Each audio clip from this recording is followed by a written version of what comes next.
So I'm making a sweet potato ocarina. Lo and behold, I'm making it with an actual sweet potato. I just rolled the clay to thickness, and now I'm extracting the sweet potato from it. It's gonna take a minute, but there's the sweet potato. I'm gonna take it out of there, and it's gonna take me a little bit. Okay, so I just took the sweet potato completely out of the mold. It's I'm not sure that I let the clay dry long enough, but it should be enough to hold its shape. So this is going to be more or less what it looks like. Wow, it's a big ocarina. We'll see just how well it goes. So what I'm doing now is I need to let this thing dry a little, and I put it back on the sweet potato. I'm going to stick it in the oven for a little bit until the clay is dry, or the sweet potato is done. Whatever happens first, we'll see. Okay, now what I'm doing is I just cut an opening for the mouthpiece. This is going to be my mouthpiece, and it's going to fit right in there, like so. And so now I'm going to cut the lip. That's going to be blowing the air right in there. I'm going to need to trim this and adjust this so that this opening will be right at the lip. And right now I'm about to cut the bevel on this lip, and the bevel needs to be cut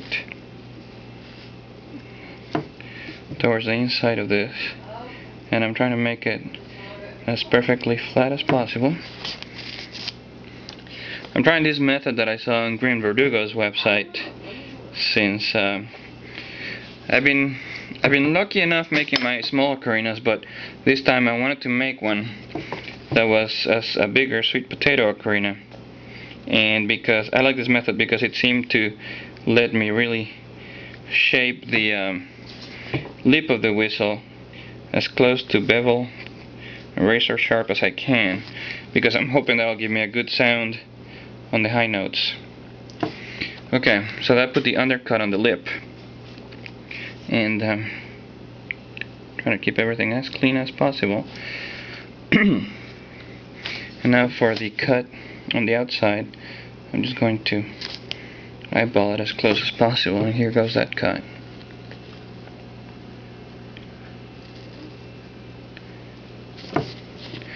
It's not quite as sharp as I want, so I'm going to make it just a little sharper.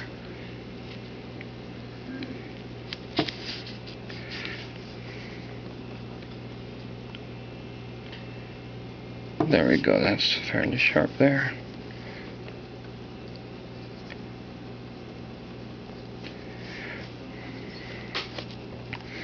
Wow, that's the sharpest lip I've had in any of my ocarinas, so hopefully that will give me a good high note sound.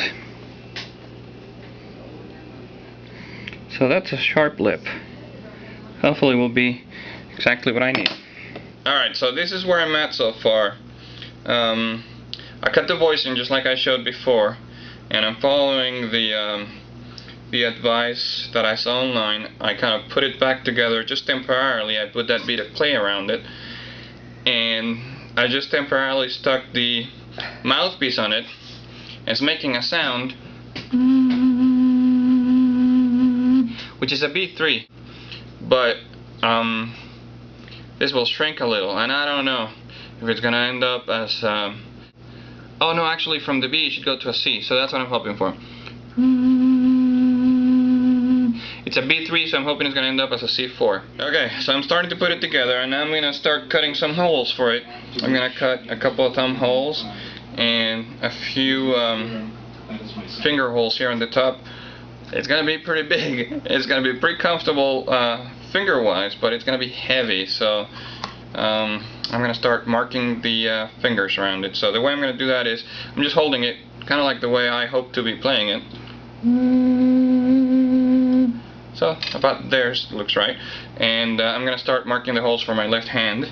So I'm just taking a sharp pointy instrument, and I'm starting to mark them just close to where they're going to be. And that's going to be kind of neat because it's going to be a custom fitted ocarina. And right there is good.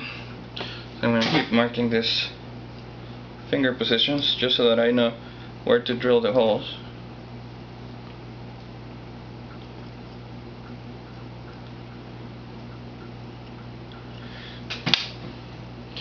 right there.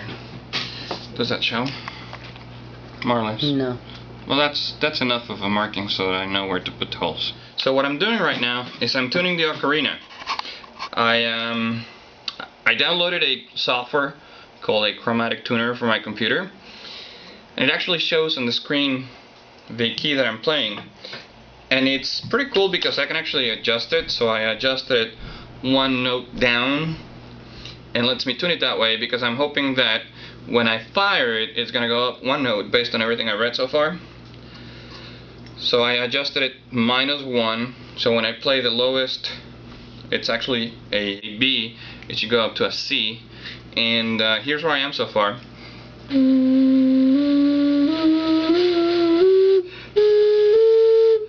And I'm going to keep going. So I'm playing with the different drill sizes, and I'm just smoothing this out and making it a little bigger as my notes are flat. I'm taking this and just rubbing a little bit more off the edges until I get it right, and I'm gonna keep tuning this way. And then I use this little tool here, and I'm making little recesses around the fingers because I like that for being able to